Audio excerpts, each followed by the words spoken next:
Welcome to Sea View Circle, a podcast in which your hosts, that's us, Doug and Brady, will be recapping and reviewing our favorite TV shows and movies of the past, present, and possibly the future, all in service to our end goal of determining just how highbrow or lowbrow our viewing taste is. I'm Doug, and I am a vintage enthusiast, musician, DJ, and full-time realtor here in Los Angeles. And my name is Brady, and I am a sometime actor, sometime writer and DJ, and also purveyor of vintage oddities living in Los Angeles. We're going to get to the recap in just a moment, but Doug, how are you? I'm great. I'm just kind of recovering from multiple birthday festivities the past weekend. Happy birthday. Yes, thank you. And where did you celebrate? Well, funnily enough, I celebrated part of my birthday at the Bonaventure Hotel in downtown Los Angeles. And for all of you who know maybe some of the episodes coming later in the Knots Landing season, it's so funny because you can just look right at... right from the viewing platform at the 35th floor or whatever. Yeah, from the 35th floor of all of downtown LA, where much of Knots Landing was shot in later seasons. Yes, it's Gregory Sumner's offices are right across from the Bonaventure. Yeah, and it was like just at sunset, really boiling hot as well. But anyway, that's another story. Hopefully you are all surviving the dog days of summer here. Yes, I hope so. I mean, we've had the air conditioning on constantly. Except we can't have it on when we're recording. Right, so it's off right now. If we start sweating today, right now, you'll know we're doing it all for the sake of the podcast. Yes, but it's pleasant in here currently, and hopefully you'll enjoy the episode. Let's get right into it. Today's episode is called Let Me Count the Ways, and it aired on January 10th, 1980 on CBS. But of course, you may watch it now, today, over on plex.tv. The writers of this episode are David Jacobs, which is the series creator, and William Hopkins. And the director of this episode is Henry Levin, and he will also be directing a few more episodes to come on Knots Landing. And the guest star this week is David Carroll, otherwise known as David James Carroll, and he plays the character David Crane. So many Davids. So many Davids. So many Davids. It's a little time.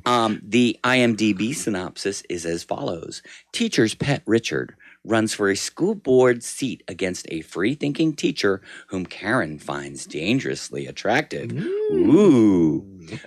Before we get to that, we actually have a letter from the sack. And this is pretty much our first real letter from the sack. Well, actually, this is a comment from our YouTube channel. Her name is Dominique, and she lives in France. And she is a follower of us on the Dreaming Room. Do you want to tell the viewers a little bit about the Dreaming Room quickly? Yes. Putting you on the spot, So sorry. The Dreaming Room is actually a DJ program that we have been doing since the beginning of the pandemic. It started off as a way for us to DJ to all of our friends around the world and give us something to do during the pandemic. Yeah. But we have been doing these DJ shows kind of sporadically. They used to be like during the pandemic, they were literally happening every week. But sometimes twice a week. Sometimes twice a week. But recently, because we're a little bit busier with other projects, they tend to be like once a month. So Dominique is somebody who actually I met her before we even started doing the Dreaming Room because she was a fan of the music group that I did in the UK back in the 90s called The Gentle People. So it's kind of an interesting connection. A fun crossover that through the Dreaming Room, we found out that Dominique was also a fan of Knots Landing. Yeah, so it's kind of weird. We're all kind of in sync. We like kind of the same music, same vintage type of things, and we like the same television. So anyway, she sent us a comment on the YouTube channel, and she said, "Congratulations on your first podcast." Cool. The photo of Jill Bennett posting her gun at us. Yes, we use that slide to sort of demand that you subscribe and like and follow our channel. Dominique continues, and who will Karen choose? That's in reference to a photo that Doug and I had taken with the one and only Michelle Lee a few years back. And then I kind of did a little mock-up as though it was a soap opera digest cover. So Dominique continues, I went to Google Maps to see where the cul-de-sac is geographically. So you're lucky to be able to see it in real life. If I'm not mistaken, I think the light bulb scene is mentioned by Valine in an episode with Danny Waleska. Oh, okay. Remember cool. him? Yeah, I remember that vaguely. But, again, this is a refresh for me, seeing this all again.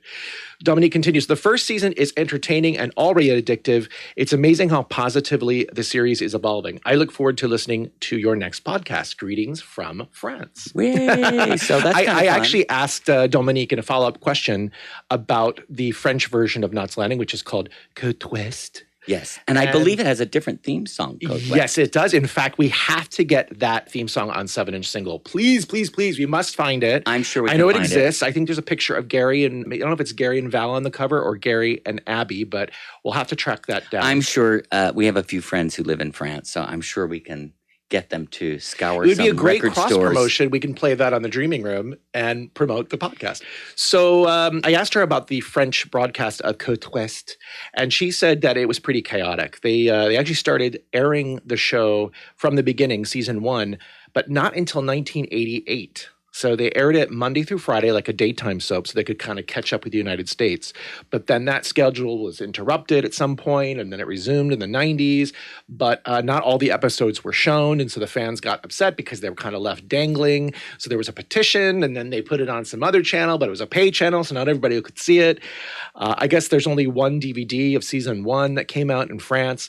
So I don't know. Hopefully, with Plex, they're able to now watch all the seasons at this point. Well, I guess that's the only thing I don't know is it international or is it just U.S. based? I don't know. We should have done that research. Yeah, I'm sorry. But anyway, we'll check into that. I guess we encourage you all to send your comments to let us know how you're watching it and how you're enjoying it. Yeah, and basically, if you do want to send the comments, you can send them on Instagram at seeviewcircle. That's spelled S-E-E, viewcircle, all one word.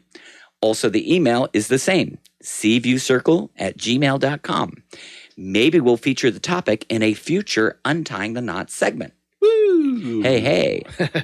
All right, so now on to the recap. We're going to start with the intro just because, I don't know if you noticed, I think we missed this in the last episode 102, that the theme intro has actually changed a little bit because in the pilot, when they showed the individual cast screens, titles, whatever you want to call it, they were kind of like in like big square blocks, rectangle blocks. And now they have kind of superimposed them into the actual cul-de-sac. Into the cul-de-sac. I did notice Yeah, that. and I think the photos or the images for Joan and Ted have been switched out, whereas the others I think were all the same. All right, moving on to scene 1, which takes place in the Fairgate kitchen. And I must say, the breakfast this morning is a hot mess. This whole scene reminded me of Poltergeist a little bit. I know this is going to sound weird, but like that, there's that early scene in the kitchen where all the kids are playing with the food, and this was very reminiscent. Oh yeah, it was very similar to that. And you know what? I actually really like this scene in general because it really feels like a proper introduction to the children, a little bit more than what we've seen so far. It was a little, sparse in the first 2 episodes. So, it's nice to see everybody sitting at the kitchen. It felt like we're finally eased into this show, like we're settled in. So now we can take this time to really get the different personalities. And of course, Karen is sitting there making the eggs. With tomatoes. With tomatoes. She's adding it for color. Trying to do something nice for the family. Yeah, that was cute. And of course, but they're not responding well to it. No. And then Eric and Michael are talking about girls. Of course, we get a little backstory that Michael's only 12 years old. Don't remind me. Eric says, I'm 15. So for a 12-year-old, he certainly is pretty precocious because he uses the word ripe to describe the girl that Eric should be talking up. I would say this though to you. I mean, again, I think we mentioned this in a past episode, but in real life, we're 1 month apart in age. So I was thinking, I would have been that precocious 12-year-old. I see it. I see it. I can see it. I feel it. So they start this conversation about this girl, and then it kind of carries over to the kitchen table. And in the meantime, Karen is trying to prepare this breakfast for the family. And, she's the only one working on it, let's be honest, right? There's, 4 other people in this family, and they're not helping. So she's already flustered. Then Diana breezes in. She has a request for Mom to, I guess, pick her up or take her to some... She says she wants her mom to take her to the field trip to the observatory. Can you give me a lift? That's right. The event is called Culture and the Cosmos. Right, Culture and the Cosmos. Can you take us? I don't know. I don't know if she agrees. I guess she agrees in the midst of all this stuff. But Karen has to put out the fire over at the kitchen table because Eric doesn't like tomatoes. Okay. Yeah. In fact, so what Eric is taking his tomatoes and puts them onto Michael's plate, and then Michael puts them back again. And then they fall on the floor. And then eventually they fall on the floor, which of course any person would be PO'd if the food that you're making for your family, that the kids are disrespecting it and throwing it on the floor. So you can feel the frustration coming from Karen. And I guess that kind of sets the tone really for the rest of the episode. They do a really good job in setting that up. She sort of runs out and goes into the living room, and then magically through the window, she sees Gary and Val hugging and kissing as Val is sending Gary off to work. And she's sitting there thinking, wasn't life so much more simple before all these children were running around? So Sid comes in and Karen says, let's go away. To somewhere warm and tropical. Somewhere warm and tropical. So obviously she needs some romance. And she says, it's been months. But then Sid comes back and says, well, we can't. I'm too busy. He's too busy. There's too many unsold used cars at Knott's Landing Motors that he has to get to. And of course, then, Karen looks a little dejected, but she says, oh, okay. It's okay. I'm sorry. You can see that the children, rearing for the children is difficult work, and she doesn't want that to be her whole life. So she's in the mode to find something to do. And I think that this is something you hear about all the time. How many people do we know that are in our lives who have ended up changing things up, or their relationship changed because the kids and all that kind of stuff. Absolutely. It's a lot of work. It's a lot of work. It's a huge commitment. And it definitely, you have to take your own self-interest and put them on the back burner to take care of these children. Okay, so next scene outside, we have Richard and Laura. They are exiting their home, and Richard has a long list of things that he would like his wife to do. He actually asks her to send telegrams to any parent who has children in high school or junior high to tell them to come to this meeting tonight because he is going to run for the school board.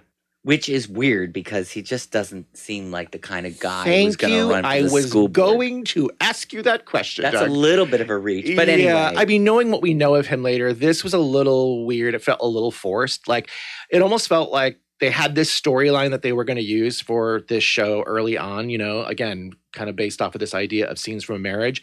And then they had to kind of find which person on the cul-de-sac was going to fit this thing. Because as much as I do agree that maybe Richard cares about his own son, he doesn't have a son that's anywhere near the age of junior high or high school. So it just seemed kind of weird that he would be interested in having a position on the school board.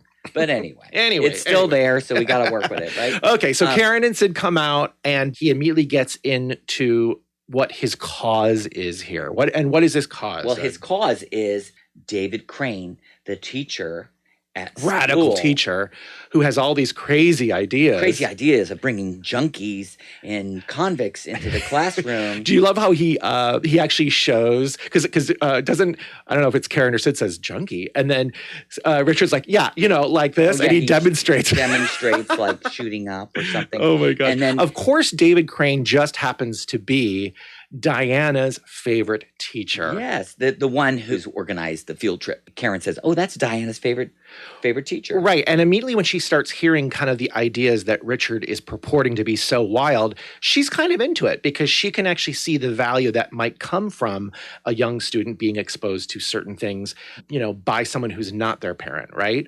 So she's intrigued, and I think the thing is, like, Sid's still like, "Oh, I'm too busy. I can't go to that." Yeah, I mean, basically, Laura asks if they'll both go. Laura asks if they'll both go. And Karen answers and said, you can count on us. Yes, but you notice that the whole dynamic there is that when Richard goes off to work, he kind of does this like hand motion to Laura, like, you're not finished. Make sure they're coming. Oh, yeah. And so Karen picks up on that. And so when Karen's alone with Sid, she's like, we have to go because if we don't, Laura's going to hear it from Richard. And that's sad that the neighbors can see that dynamic, read between the lines. So the next scene, we cut to the PTA meeting. Yes, and of course the PTA meeting is all in service to the future Knots Landing High School Fair. So they're trying to raise money. Now, did you see that establishing shot? Were you able to decipher where that was? Not at that one. I had no it's idea. Too dark. I couldn't really tell. I couldn't be bothered. But I did want to say this. Inside, we get two ancillary characters at first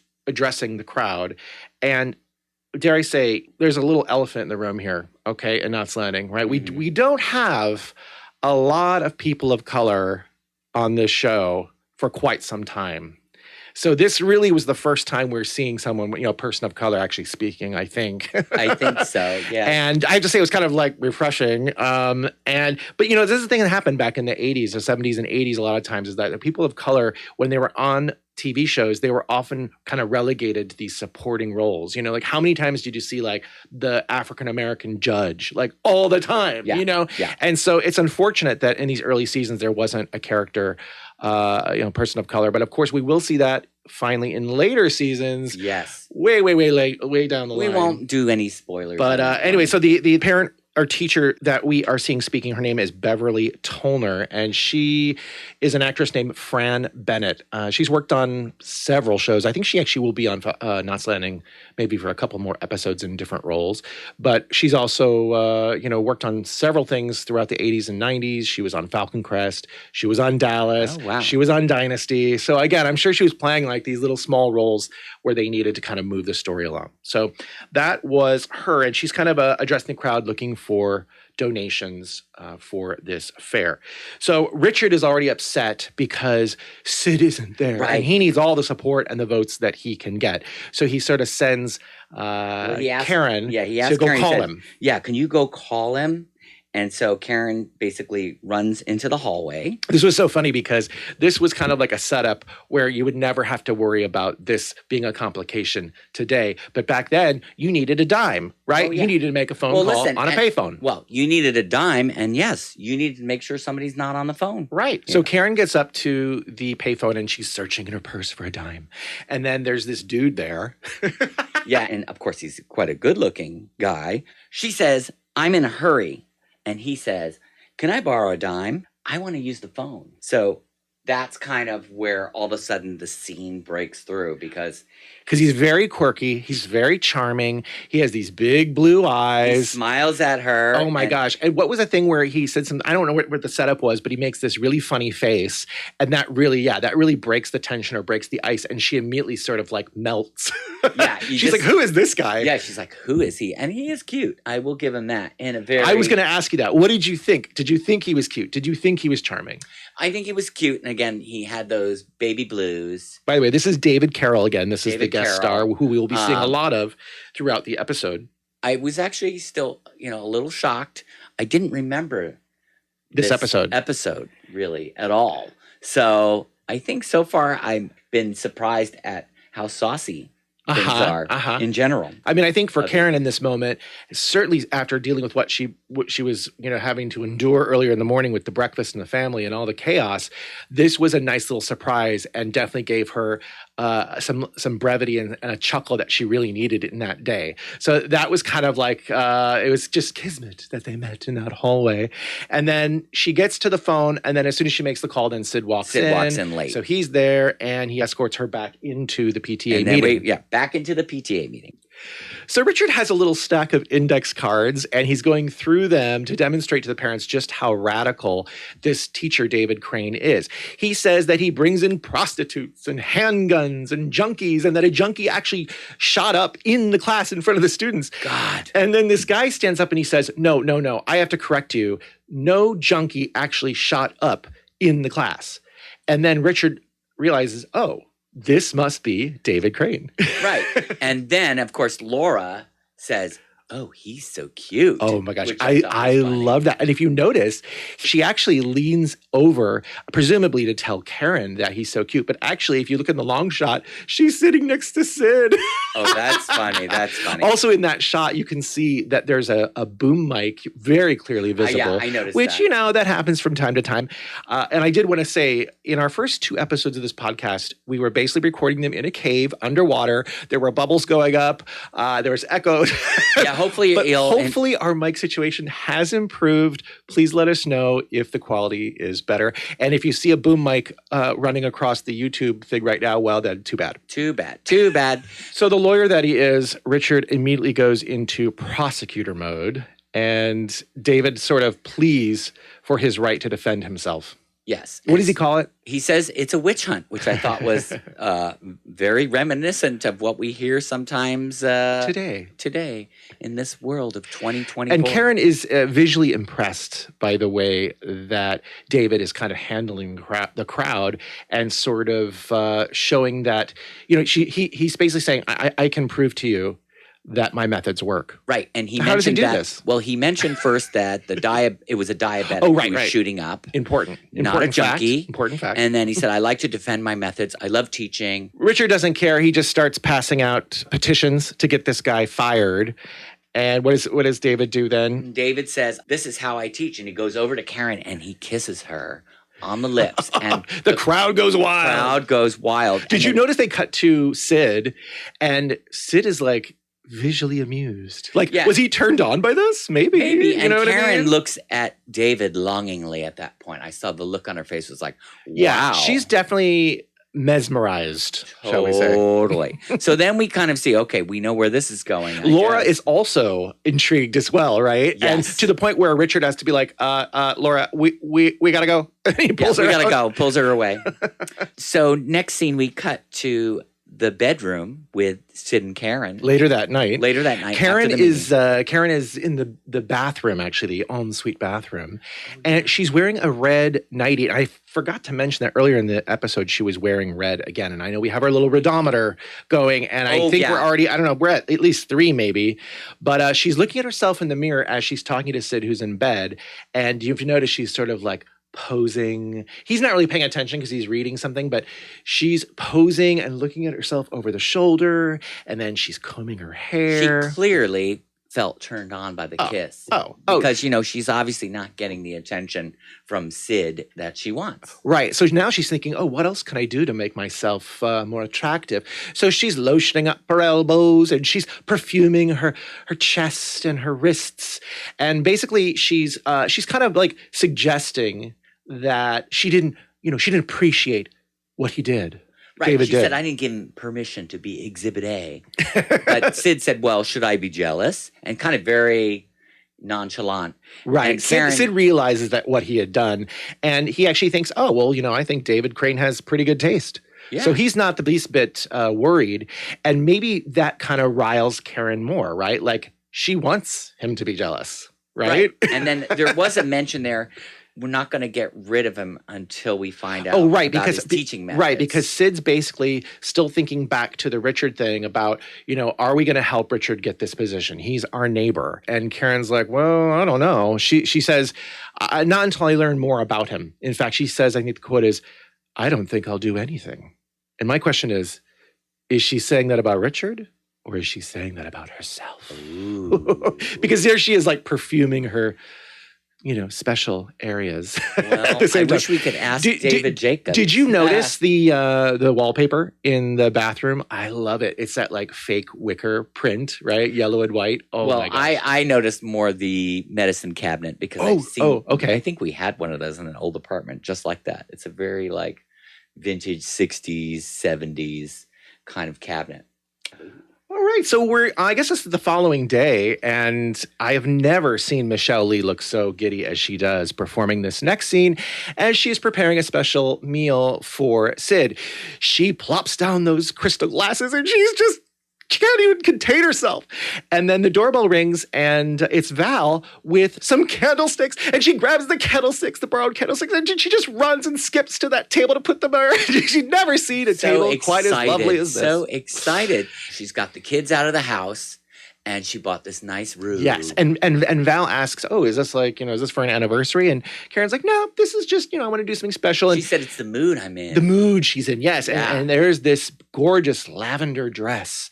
And she's so excited to show Val. And then I guess she remembers, oh, she has to put the pot roast in the oven. So it's very Knots Landing, right? Details. So they go into the kitchen and Val she's just awestruck. She's like, how does this woman do it all? And what does she mention? She said something like, Gary and I would like to be like this. Right. Solid like Sid and Karen. And then Karen gives this look like, oh. Obviously, okay. Maybe that alludes back to Karen being like, questioning what's going on right now. The other thing that's questionable is the flavor taste of her gravy because she passes it over to Val, and Val's kind of like, oh, it's great. Well, yes, and you know Val, she's such a pleaser. Yes. She would definitely not tell anybody if it tasted terrible. It could have tasted like a rotten, it could have been just egg, garbage. And she would have said, great. Great. We cut to a little later in the evening, and it appears that Karen has been stood up for this special dinner. And she's sitting there passing the time reading the latest edition of Vogue and listening to classical music again, just like from that first episode, The Party. The fireplace is on. The fireplace is gone. And the phone rings, and of course, Sid says that he's running late. So Karen is a little ticked off. And he also mentions that Gary is working late, too. Right. So they're and then there is a knock on the door. It's Val, and she confirms that, yes, they have both been stood up. So they decide to. I thought it was a very sweet moment, though, too, because, again, it just shows you how. It shows the blossoming of their friendship. Yeah. I loved it. And again, it kind of showed, I don't know if you noticed, like Karen is standing there in that lavender dress. She looks like some Grecian goddess. And, Val, again, is kind of looking up to her. They decide to go to the PTA meeting, another PTA meeting, because Laura has been bugging Val to attend one of them. And that's the stand-in for this romantic dinner. But before they go, Karen does offer. Are you hungry? Yeah, which I thought was super cute. She said, why not? Yeah. So next we go to the school board meeting to discuss David Crane's teaching methods. And we've got... I thought this was interesting because we have, again, the Bev Tollner, played by Fran Bennett, and she's kind of acting as a counterpoint to whatever Richard is saying. But at the base of it, the issue that they're talking is still relevant today, it's super right? relevant This discussion now. of morality being taught in school. Is it the parent's job? Is it the teacher's job? And I think that it was really weird. Like I almost did. I was like, wait, what year is this? Because we hear this all the time in the news today. Yeah. And I guess, it is probably just something that always is relevant to public schools or whatever. Parents. Parenting and right, schooling. Public schooling, right? Because there is that element where that. Well, there are certain things that like a parent feels uncomfortable talking about, right, to their children. So, and that's in a way why maybe the teachers step in. Also, I think it is mentioned sometime in this episode, it might be this scene, I can't remember, that there are also students who may not have regular parents, right? Who are there that can offer this information. Or they could be latchkey kids. Exactly, right? So I don't know. I thought that was interesting. And I don't know if you noticed when they were talking about the counterpoints, this David Crane and what he offers the students in his sort of shocking approach to teaching, they mentioned something like, oh, well, he hands out religious pamphlets as well, which I thought was kind of strange. Pregnancy tests. Condoms, right? Yeah. I think they mentioned condoms. Yeah, they talk about abortion clinics. Right. I mean, again, I understand the heated debate here. It totally makes sense. David, I think, then decides to use Karen, of course. She comes in wearing red again, by the way. They're a little late, I think. Right. I was surprised that Karen actually didn't arrive wearing the lavender Grecian dress. Yeah, I thought she was going to wear that dress, too. And he asks, Mrs. Fairgate, what do you think? Diana is in his class. Right. And so, she has a lot to say because she knows how much Diana looks up to this guy. But I thought it was good. I thought it showed that Karen still, she was kind of ambivalent a little bit about it, right? She's on the fence. She loves the fact that Diana is getting exposure to these certain topics, but she also wouldn't want the students in his class to be only influenced by the teacher. Right. She sees the importance of having parental guidance as well. I think she mentioned something about not all the decisions should be made in the Exactly. school. So she thinks it's good, but there should be maybe. And I think you notice that Valine looks up to Karen again in this scene because she loves the fact that Karen is sort of open-minded about this. Because when David Crane addresses the crowd and says, see it for yourself, come to one of my classes, Karen immediately says, yep. And she volunteers. I'll be happy. Right. Okay, so after the meeting, Val and Karen, they want to talk about it, right? So what better place? They go to like this late night coffee shop. Yeah, coffee shop. And they're pretty quickly interrupted by David Crane, who I guess, I don't know, followed them? Or it must be like the closest coffee shop. Yeah, it must be like right around the corner. And he comes up to them. He kind of plops himself down in the booth. And then Karen introduces him to Val. So now they're on a first name basis. And he says, I like your daughter, Diana. And Valine looks over and says, she does too. And it's a little ambiguous. You're like, are we talking about Diana or are we talking about Karen? Right. So then David thanks Karen for her support in the PTA meeting and also just for being an involved parent. And then I love this part because Val's like, oh, she's involved in a lot of things. She says, oh, she's into saving the whales. She's a friend of a lot of things. She's a friend of the earth. She's a friend of the zoo. And then Karen says, yeah, that she loves. She's a bleeding heart. Yeah, she's a bleeding heart. She supports the symphony. She supports PBS.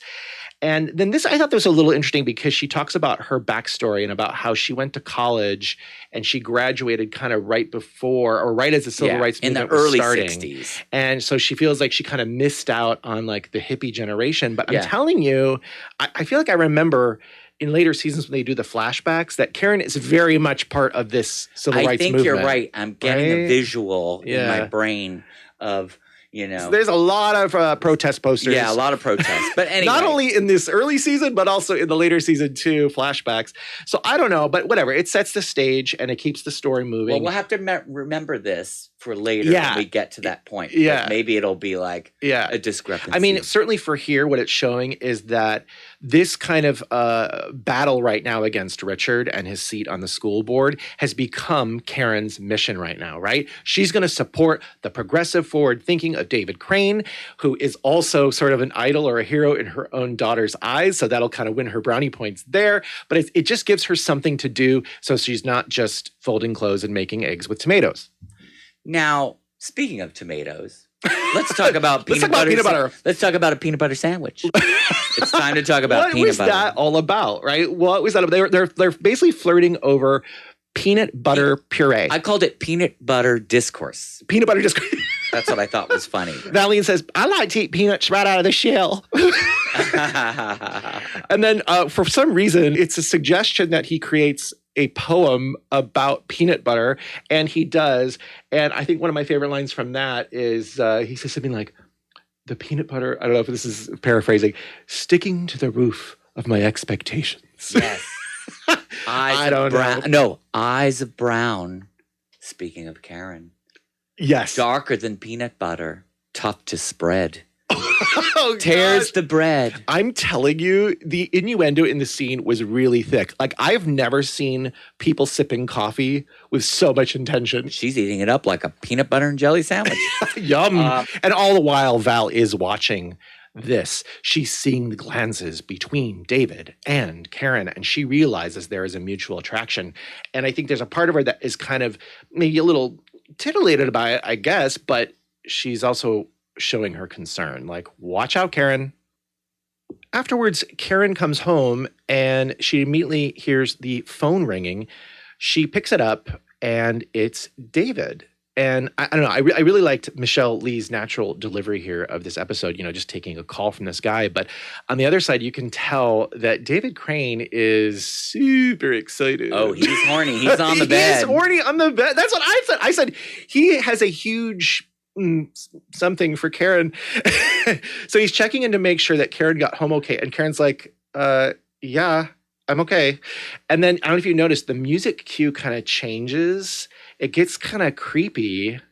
And, because it's kind of weird, right? Like, how did he get her phone number? And why is he calling her I thought that was strange how he had the phone number all of a sudden. I mean, first thing that's kind of happened before that, obviously the scene before, he just shows up at the coffee shop. Who knows? Maybe they exchanged numbers. I don't know. Right. But anyway, it's definitely, and I guess teachers would have the parents' numbers if the kid is in their class. But anyway, definitely, the music cue definitely makes it a little bit more nefarious or, weird. And Karen looks a little worried, by the way.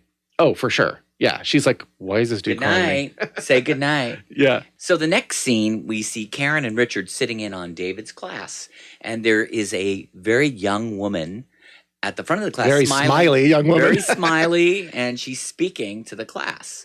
And the camera kind of pulls back to reveal. And you see on the blackboard the word consequences, which I guess is the name of the class for the day. Right. That David and the consequences appear to be that this young woman is pregnant. Yeah, so she looks very pregnant, ready to pop. She's a student who as we learn throughout the scene here, had to drop out of school, and that she is now an emancipated minor, all due to becoming pregnant.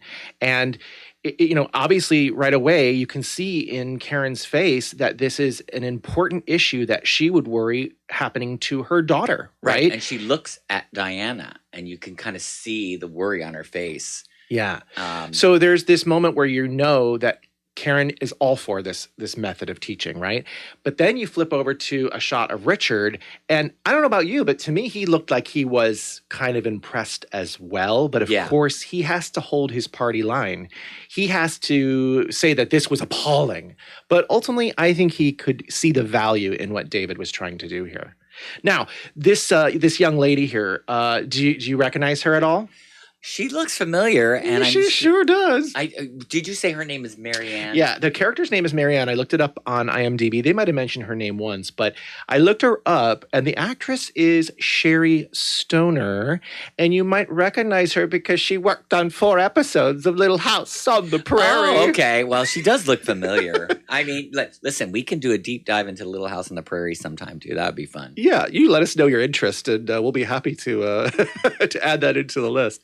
My favorite part about this is how, the consequences that this young woman had to face are really underlined when she reveals that she had to miss out on being the homecoming princess at the big game. Yeah, that was funny. So out in the hall. Following the class, yes. Following the class, they're out in the hall. Karen is impressed by David, but David is also impressed by Karen. Right, because as they're sitting here talking about this issue and how they really must fight Richard because they can't lose David Crane as a teacher. He's actually a really good influence on these children. If he can prevent teen pregnancy, this is something of value, right? His teaching methodology of being shocking and in your face, could actually potentially save someone from dropping out of high school. So finally, Karen has this mojo and this motivation to do something. And what is Diana comes up, right? Diana comes up. At that moment, she's enamored with the teacher as well. And certainly. It looked like Karen was trying to push her away a little bit because she's like, don't get in on my action here. He's mine. He's mine. It was weird. I don't know, Doug. I mean, yeah, there might be a little bit of that. Karen did give kind of a little bit of a brush off to Diana. She said, I'll see you at home. Yeah, she basically pushes. Kind of like, she does. She does push her away, and she's like, what does she say? Let's cancel the observatory trip and let's make signs. Let's make mimeos. Yeah, let's make mimeographs. Now, for all of you young people out there who don't know what a mimeograph is, this is the original kind of photocopy. The original Xerox. Wasn't that the ones that were kind of purple, right? They were purple. You did something with this machine where you roll this kind of cylinder thing with a crank, and it would crank them out. And what was really interesting is they would smell like chemicals after you made a copy. So whenever you get them at school, you would immediately pick one up and start sniffing it and trying to get high. I'm hoping that we can see an overhead projector at some point because those were also very of the time. We love an overhead projector. So basically, Karen's all fired up. And then there's this moment, again, they're alone now because Diana's gone away. And they both look into each other's eyes. And then David says, "You're incredible." And she smiles. Karen smiles. All right. So I guess Karen comes home and she runs into Sid and Richard. Richard is on his driveway and he's in this, or maybe it's their driveway. I don't know. Anyway, he's dressing up this ridiculous truck that he's borrowed from Sid. It's a panel truck, he called it. Do you know what that is? Yeah, I don't know really what a panel truck is, but what was interesting he's got these big pictures of himself on there. Right, and it has these giant speakers. Yeah. So it'd be like that kind of, He looks ridiculous. Because Richard's kind of short and he's got these big posters and he's hoisting himself up onto this truck. And then Karen comes over and they're talking about the class that they both sat in on. And I love Karen says, she's like, "You were there. You know it was good, basically. And then Richard's like, no, it was appalling. And then she says, I'm going to do whatever it takes to beat you. I did like this moment as well because it did show, though, they're still friends. Yes. As neighbors, but they have different political I actually views. really like Karen and Richard's relationship. They care for each other, obviously, but they don't always agree. What does Richard say? The best line? Oh, the best line is, he said, I wonder if you would say that.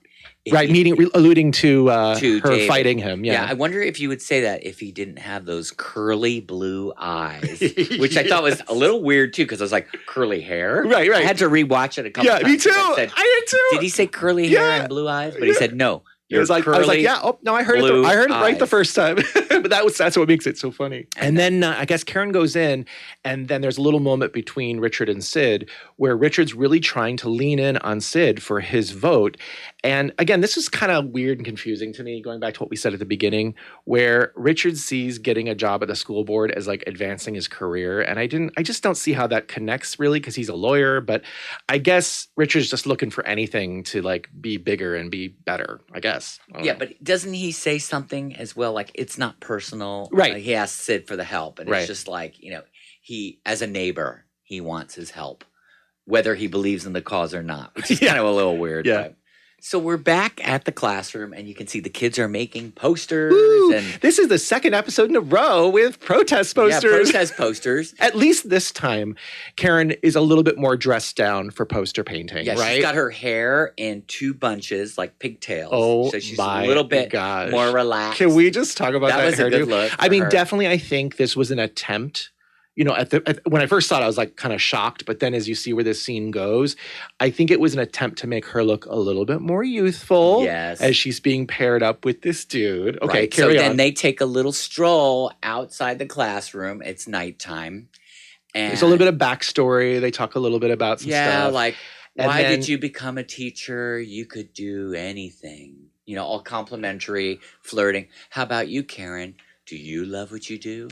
And she responds, yes, most of the time. So then he asks Karen to lunch at his place. And Karen is like, no. She says, drop it, David. And then David says, consider it dropped. But then magically, there's a little flower bed below them, and he bends down to pick up a flower, and he gives it to her. And then, was it Karen who mentions the stars, or was it him? I can't remember. But basically, he points up to the sky, and she's like, what is that? And David says, oh, that's a wishing star. Which I was This like, was a little silly. This was very cheesy. Right. Again, this to me felt like that same scene from the last episode where they're talking about what can they do to find out what JR's up to. And then Gary says something like, oh, if we could just distract him. It's like it's that moment where they're just trying to push through to get to the storyline. Because, of course, the wishing star is something that David uses to get her to close her eyes so that he can plant another kiss on her. Cut to commercial break on that one. Exactly. So Diana and Karen return home from painting posters, and Karen has her flower in her purse, hidden secretly at this moment.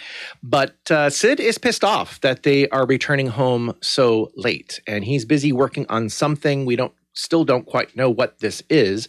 And did you notice that Diana has that New York accent again? Oh, yeah, she has her New York accent. Karen asked Sid, did you eat? And he mentioned something about bad soup. I don't notice that part. But yeah, she basically offers to like heat something up for him. And then he says something kind of like, no, I'm less hungry. I'm more tired. I'm going to bed, basically. He says it's 10 o'clock. Yeah.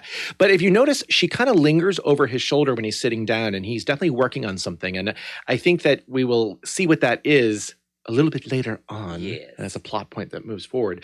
But basically, she's taken out her flower from David, and she's kind of twirling her fingers. And then when he goes upstairs, she goes into the kitchen to find the tiniest little vase for this sweet little flower. And did you notice there's a crock pot sitting next to the sink, which I love, a little crock pot alert there. We love a crock pot. And then there's some great symbolism. The music kind of changes again. The tone changes as this dark music cue. And she puts the vase on the little counter or whatever, and she goes almost out the door, and there's a basket of fruit, and she picks up an apple. Oh, I didn't and notice she that. She kind of she's biting the apple. Yeah, she's biting the apple of the Ooh. temptation as this dramatic music plays. Yeah. Interesting. Speaking of the music, Yes. So let's take a little break here. Let's talk about music. let's talk about music. This Let's is talk about this is our Untying the Knot segment. In this segment, we take deep dives into a specific production aspect of the series, or perhaps provide a bio of a fan fave cast member. What are we going to discuss in today's Untying the Well, Knot? today we are going to talk about the composer, Jerrold Immel. I wasn't really familiar with him. You know, I'm a big lover of soundtracks. I have quite an extensive vinyl collection of If you could see him right vintage now, you'd soundtracks. see all the LPs right behind him. Yeah, there's probably like 3,000 albums behind me, many of which are soundtracks. But I wasn't really familiar with him. But when I did some research here, I did find out that he obviously is the Dallas composer, and that is kind of how he made his connection to David Jacobs and to Lorimar. So his initial diving into soundtrack creation came via another famous composer named Mort Stevens, who did Hawaii Five-O. Ah, one of your favorites. Right. He started off working at CBS as a library person and copyist. And then I guess he made a connection with Mort Stevens. And then he started composing incidental music for like Policewoman. Okay. Or one of the big things he started composing for was Gunsmoke in the early 70s. And then eventually, when Dallas came about as a program, David Jacobs had recognized some of his music from like this obscure movie of the week. And Okay. he really liked the type of music that was done. The score was eclectic. And the reason being is, I guess, Jerrold Immel, he's kind of a jazz, classical, pop music aficionado. So he was pulling from all these different sources.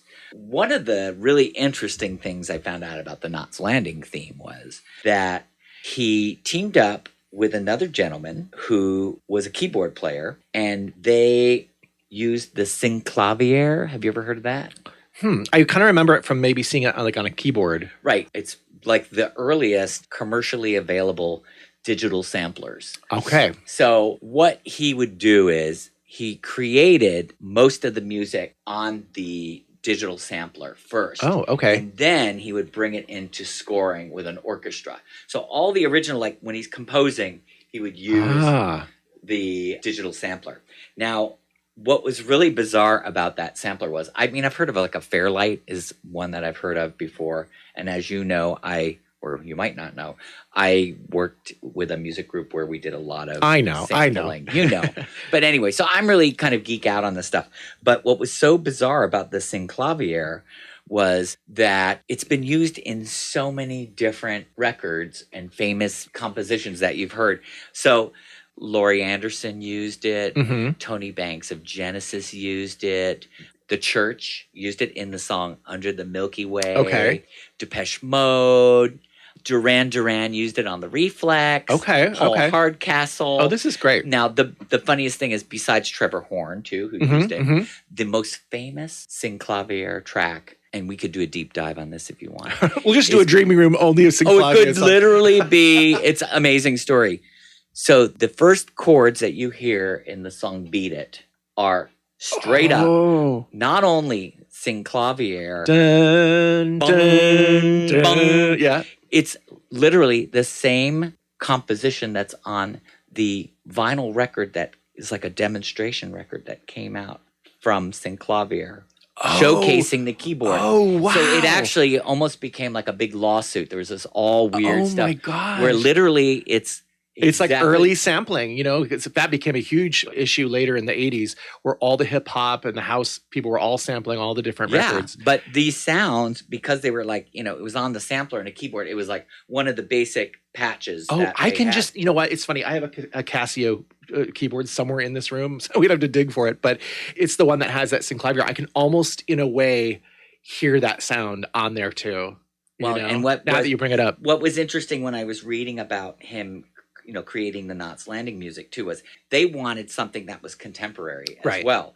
So what about that classical music? Well, you know what I'm saying. No, But I do think that Jerrold Immel's work on Knots Landing, you do see that he's very versatile. Like he's able to create something that is very upbeat and sort of empowering. Like say when the rendition of Val seeing the beach for the first time. It's the Knots Landing theme, but the way it's orchestrated and arranged, it's just really uplifting. And then he can also do music that is kind of scary, like in this episode, we were just talking about the music cue just there, but also he can do stuff that's very poignant as well. I think we'll see that in a future episode. Well, he likes a lot of the same composers that I like too, like the Jerry Goldsmiths, movie soundtrack people. But he actually never played an instrument on any of these scores, though. He just he just composed. Interesting. He was a bassoonist. So that's kind of where he came from musically. And then I guess he played a bunch of different like reed instruments, like he could play the sax or the flute or whatever. But I mean, I always think of the Knots Landing theme as being very sax heavy. Well, yeah, that's what they mentioned, that they referenced Bud Shank, who I think is a famous sax player. So, gosh, we are really nerding out here, and I love it. Yeah. He retired at the end of Knots Landing's run. Oh, wow. And we're talking, he did the music for the specials as well. So they said he officially retired in 1997 after doing the behind-the-scenes route back to the cul-de-sac. Yeah. So he did those as well. Wow, that's cool. Yeah. I did not know that. I learned something here today, I learned Doug. something too. So hopefully you all did too. Yeah. That was cool. Now we're back to the recap and the following scene. Sid is returning home during the workday, and he presents Karen with a gift that... Boy, what a gift it is. Yeah. He's so excited about it, right? Yeah, he's super excited. You could see and for a moment I'm thinking, wow, is he going to give her a negligee? Do you notice how when he comes in with this big box, he moves the vase with the flower like over to the side, and he plops down this box, he opens it up, Karen comes in and she's like, what's this? And he brings out a set of no stick pots and pans. Pots and pans. And he's memorized like all the statistics of this set about how they work, and he immediately invites her to go to the refrigerator and pull out some cheese and get some butter too. And so he puts the butter in the pan, and he sticks the cheese in there, and he's, moving the thing around. If you notice, as he's talking about this, Karen is just looking at the cheese in this pot, and you can see her chest is actually heaving. She's like, is this what my life has become? I mean, she is clearly not interested in burnt cheese. And we already know she's not interested in PB&Js. But she is interested in PB&Js minus the P. Oh, yes. Oh, okay. I think that's where we're going. Maybe. So Sid says something like, oh, yeah, and this set comes with a lifetime guarantee. And Karen's like, no kidding. She's not interested at all. And then Sid takes off a little piece, he puts it on a cracker, and he feeds it to her. I must say, he says, careful, it's hot, yeah. Isn't it? Trust me, when she eats that, let's just say, it was no grape. You know what I mean? It certainly wasn't great. And then conveniently, the phone rings again. Right. So Sid leaves, leaving her to this pot and pan situation. She's just staring at it. And then magically, the phone rings. It's David. David says, I need to see you. And then Karen, taking in everything that she's just experienced with this pot and pan set, she says, I need to see you too. Today. Now. And then he mentions number 19 Windward, which... his address, yeah. Immediately, the only thing I could think of is Windward Circle in Venice. So he's kind of like, that's kind of like a hip area. So then we have kind of a coda to the earlier scene. Karen is back in the upstairs ensuite bathroom, and she's basically going through the same kind of ritual that she did before, primping herself in the mirror. The hair is down once again. The lotion is rubbed. The perfume is sprayed on the wrists, on the cleavage, on the neck. What does she think is going to happen here? I think she knows what's going to happen. So next scene, we have Karen arriving at David Crane's apartment on 19 Windward, and she is wearing this provocative low-cut sundress with this kind of weird lavender shawl over it. Yeah, and of course, we're seeing that his apartment is a bit of a... It's a bachelor pad, really. Pad. I did a little bit of research, and I found out, actually... And I didn't recognize this, myself, because we didn't watch Dallas that intensely. But apparently this is also Cliff Barnes' apartment. It's like the same set. Okay. Now, I imagine that they dressed it differently, but apparently the layout is the same set. I don't know. Someone out there verify for me. Obviously, I know that Knots Landing filmed at MGM Studios in Culver City, which is now, Sony. Sony, yeah. But I don't know if Dallas did as well. I presume it did because Probably. It would make sense. The production company was there. But anyway, David is wearing this salmon peach-colored satin shirt. Exposing his chest hair. It's very alluring. Yeah, he's looking good. He's on the phone, and then we find out after he gets off the phone that Richard is not going to win the seat on the school board. The elections have happened, and he is not winning. Right. Then I guess they're kind of in celebratory mode here, so he goes to pour a glass of wine, and he sort of spills some of it on himself, and he admits that he's nervous. And then you can already see in Karen's face, she's like, oh my God, this dude is a kid. This dude's a boy. Yeah, I thought it was interesting turn of events that he was so sure of himself before all of this, and then when it came down to it, he's nervous. Right. It didn't quite make sense. But I think that shows the difference in their ages, really. Yeah, right? I guess. She says, nice wine, but I don't think I want it right now. So it's like, she's slowing it down. Right. She's slowing down the pace. Slowing down of the what's pace. happening here. Right. And it's really speaking of she doesn't want this affair. She's really thinking about it. I mean, they're still leaving it open in this first part of the scene, but you can tell already that she's slowing it down. All right, so then we cut back to the Fairgate home, and this is a really cute little scene. Sid and Dinah setting the dining room table. I guess somehow Diana has also been delivered the news that Richard is not going to win the seat. And Sid immediately is like, does your mother know? And Dinah says, oh, she hasn't been home all afternoon. Right. I was thinking, oh boy, the you-know-what's going to hit the you-know-what. But instead, Sid is he's beaming still about this present that he gave to Karen. And I don't know if Diane says, oh yeah, I saw that. Boring. Yeah, she says, pots and pans? Boring. Yeah, that was really funny. And then I love the way Sid responds and says, she seemed to like it. Now I have to ask, because this is kind of a personal thing here. Oh, I love Doug, pots and pans. Do you find a gift of pots and pans romantic? Because let me remind you, I remember that I gifted you a set of Le Creuset on occasion of your 50th birthday. Yes, and you know what? I loved it. That's what I wanted. So this is something that maybe Karen. She certainly wasn't 50 at that point, and maybe she wasn't in the mood for that present right then and there on that day, considering what had been going on in her life. But I think in another situation. Yeah, in another situation. If it was Le Creuset, but I mean, I don't know. These are rival. These were probably bought on an infomercial late at night. Yeah, QVC. I don't think QVC existed then, but same kind of thing. All right, so now we're back at Cliff Barnes' apartment, apparently. And this is David Crane's apartment. And basically, the shot is now we're inside the bedroom, and he opens up the door, and there's this whole rigmarole about how he was going to leave his bed unkempt, but then he thought that would look too presumptuous. But then he's like, I don't know.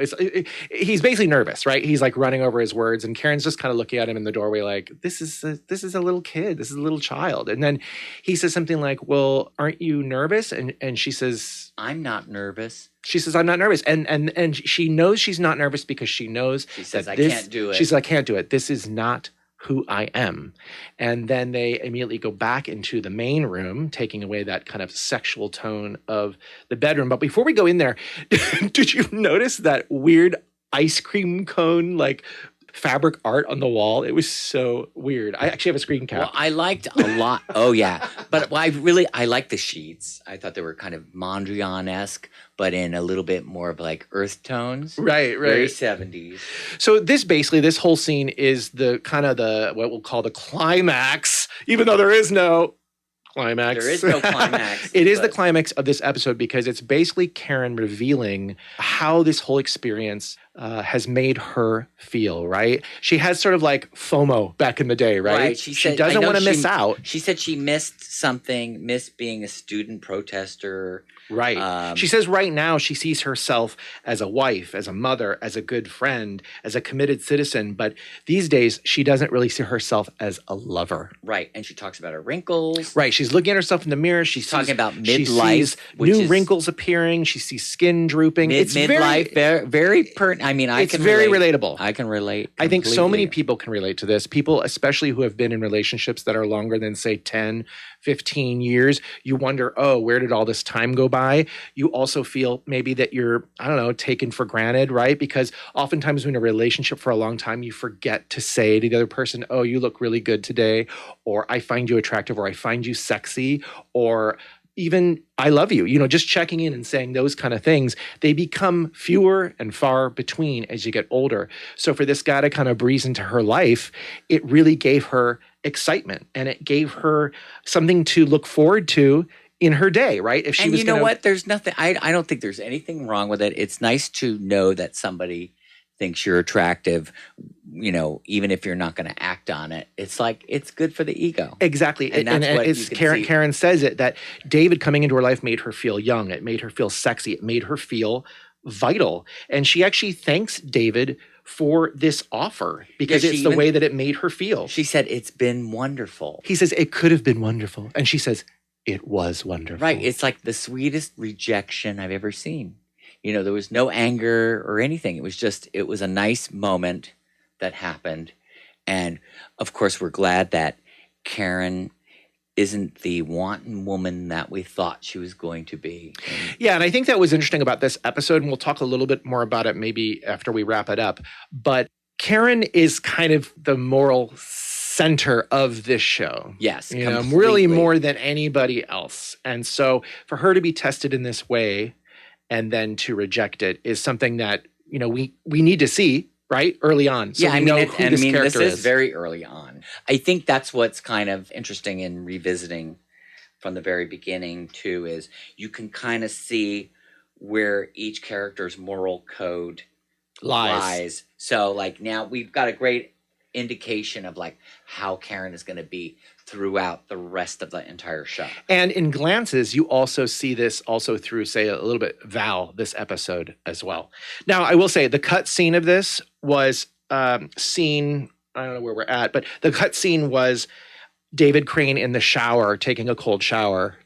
Oh, really? Where'd you find out about that? I'm kidding. Oh, I was hoping. I was like, did you find that online somewhere? That was the scene that got cut out? No, actually, the next scene is Karen and Richard literally kissing and making up. Back out in front of the Fairgate house, Richard is sort of undressing his truck with all the campaign paraphernalia. And, Karen's she feels sorry for Richard, that he's disappointed that he did not win. And then Richard said something like, oh, I'm a much better loser than he would have been as a winner. He says, I'd be impossible. And again, we're starting to, see more about Richard and who this character is. He jokes about saying that he's going to run for president in the coming 1980 election. What do you think, Doug? Do you think that no.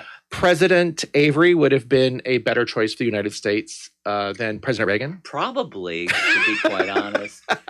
Not that I remember too much about that time period, but yeah. Something to consider. I would have preferred it. It would be way more fun, for sure. So then Karen walks up, and I don't know if the garage door is already open, but from afar she sees Sid tinkering on an engine. And you can see in her eyes that she's kind of revisiting this guy, her husband, and seeing how, oh, he's really handsome. He gives this kind of really nice grin. And she's a little sheepish kind of coming in, but you can tell that she realizes, oh, yeah, I love this guy. So they go into the garage and he finally reveals, doesn't she ask him, like, what are you working on? And he finally reveals, I could get this baby to go 50 miles per hour. Right. So he's tinkering on some engine that is some metal alloy that's going to help the engine get better fuel economy. And again, that's a plot point we'll revisit in later episodes. But basically, they give it, I don't know if they hug or kiss. She says, I'll bet you could. And then she says, but not right now. Baby. So she leads him out of the garage, and then she leads him through the kitchen and presumably up to the bedroom. And I love it because the camera pans over to the pots and pans. And you notice there's like some kind of crazy star filter on them because they're like all sparkly. That was really fun. And it's sitting next to David Crane's flower in the vase, which is now wilted completely. Yeah, that was like a great little ending. I mean, what I really appreciate is there's some humor there. You know what I mean? It's again funny. So relatable because we can already tell you we've been in a relationship for more than 20 years. I've already given him a set of pots and pans as a present. He's even given me cheese. Maybe, probably, yeah. But again, we can relate to Karen's feelings of maybe not feeling as appreciated as she wants to be. Again, she also has the 3 children too, which are a lot of work. And that is relatable to mothers all over the world. And she also wants to be seen as a hero in the eyes of her children as well. So there's all these motivations for her to get close to this guy and to sort of save his job. And she does this. So I don't know. I think it was a really good episode. However, I'm going to say that I did find it almost in a way wasted. And I'll tell you what I mean. The idea behind this episode was so good, but it was also just an hour. You can imagine that this could have been fleshed out into a 2-hour-long movie and been really powerful and really impactful at the time. Or, as they did in later years, it would have been a story, as you said, like a story that would go through multiple episodes. And I'm not sure if this was a topic that was normally spoken about in primetime network drama back in the late 70s or the 80s. So that's what I thought. This idea of like going through a midlife crisis. I think now... readdressing your priorities and your feelings and where you are. Nowadays, I think it would fly. But I think at that time, you just didn't really see that kind of realistic kind of drama. And that's what makes Not Slanting still watchable. That's why we 45 years later. That's why we're here. Other thoughts, we don't see Kenny and Ginger again. They're MIA for the 2nd episode in a row. We don't get any lines from Gary. We just see him briefly through the window. Yeah, we barely see Gary on this one. What were we saying, though? What were we saying about this separately before we even got on to record this? This episode was so dense. My hand was hurting so much from writing these notes. I have carpal tunnel right now from writing. So and I think I'm just not used to writing with a pencil or a pen for that long. But I just think there was so much to say. There was so much going on in this episode. It was so dense, there was just no space for Gary, Kenny, or Ginger. Okay, did you notice any film locations in this episode? It was very difficult to kind of work out specifics on this one. I didn't really, but I would like to say that my favorite set was the coffee shop. Yes. I love the coffee shop. I loved it. And I wish that was a real place. I don't recognize it. I don't think it was a real place. I don't think it's a real place. But they did a really good job. They did a great job. That kind of yellowy mustard banquet seating. I was thinking, gosh, the wallpaper. I would go there. I would go there too. I feel like I've been there, but I haven't. Probably been somewhere like that. I loved it. Yeah, that was probably just a soundstage on Sony MGM. And again, I think we spoke about earlier David Crane's apartment, his sheets. Speaking of David Carroll, let's talk a little bit about him as an actor. I did a little bit of digging. He actually didn't have a lot of TV credits. He was more of a theater actor. He did appear in Chips, an episode of Chips. Oh, I love Chips. And he was also on the Rockford Files. And he also did some TV movies up through 1989. But unfortunately, he passed away in 1992 from an AIDS-related illness. So he is no longer with us. That's why maybe you didn't find him familiar, because we haven't seen him. Let's talk about the best scene. Yeah. What did you think was the best scene? Oh, for me, it was definitely the pots and pans scene. I loved that interplay. I thought it was so much fun. I loved all the looks on Karen's face. I loved the delivery of Sid's lines. I thought that really drove home the point of this episode. So that was my favorite. Well, my favorite was, again, I usually go for more of the campy stuff. I loved the peanut butter poem. Oh, of course. That was just my second favorite. So ridiculous. I didn't think there was going to be a scene that was going to, be better than that until the pots and pans. And I think really ultimately maybe the pots and pans I really liked because at the very end where they're showing the pots and pans with the star filter and then there's the vase with the wilted flower. I just thought that was very beautiful and emblematic of the episode. Now, what about the best line? What did you think was the best line? Well, again, the best lines. The best lines were really from those two scenes as well. I loved when Valine says something like, "Oh, I just eat those peanuts right out of the shell." But I have to give it to Diana for this one. Again, it's pots and pans. Boring. Well, I found a lot of Karen's lines, as we said before, very poignant. I thought it was well said about getting older. But the one I wrote down here comes from David Crane, and he said, "That's how I teach. I could teach you something." Oh, so they're all a little saucy. And then the curly blue eyes. Oh, the curly blue eyes. Yeah, that was another standout. Absolutely. Standout line. All right, so now we're coming in for a landing on this episode to get right down to the Lotus Point, our gauge of how lowbrow or highbrow a show is. And what did you rate this third episode of Knots Landing on the Brow Meter, Doug? You know, I really enjoyed this episode, and I thought it was relevant and I think very well written and, maybe wrapped up a little too quickly in a bow, but I'm going to rate it higher than I've rated any of the other ones so far. I'm reaching for like a 4. Oh, okay. I'm even higher. Yeah, I'm 4.5 on this one. 4.5. Same thing. For me, I almost felt it was like too elevated for a for a one-off show. So yeah, I'm right there with you. I would have been a 5 had it not wrapped up so quickly, if I didn't feel a little rushed. Yeah. That was my same. critique. That's what I was saying too. It was almost like too much for one little 1 hour episode. Okay, so that's pretty much the end of the show. We wanted to remind you though that we would appreciate if you would subscribe to our channel wherever you may be listening to this podcast, or if you're watching it on YouTube. It just takes a little moment. All you do is just press your little finger, just click on that little thing. If you're using a mouse, you just go boop. It's free. We want you to rate us, and we want you to like the episode. Share with friends, anybody you know who's a big fan of knots. Yeah. And then another reminder is that new episodes drop each Thursday at 10 p.m. West Coast time. And that's the Spotify version, but the YouTube might take a little bit longer for us to put up, but it'll come shortly thereafter. All right, so Doug, shall we let them know what's coming up next week? Yes. Okay, so next week on Seaview Circle, Secret Shame. Laura is raped, lies about it, and involves innocent bystander Val in the deception. Oh, my. Seaview then. See you then. Back on the sack. Yes.